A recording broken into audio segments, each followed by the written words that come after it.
Alright, so I was out checking out this paint. Just love this color. Super cool color, right? When I notice my paint is cracking and chipping. Right? So I'm looking at it going, oh, wow. Let's look at the other side.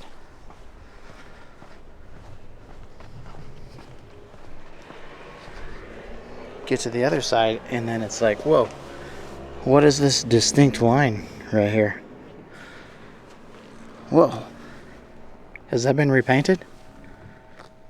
Tape marks? Bad tape marks? This truck's brand new.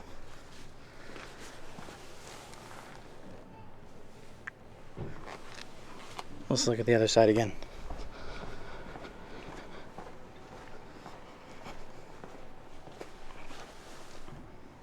That's not good.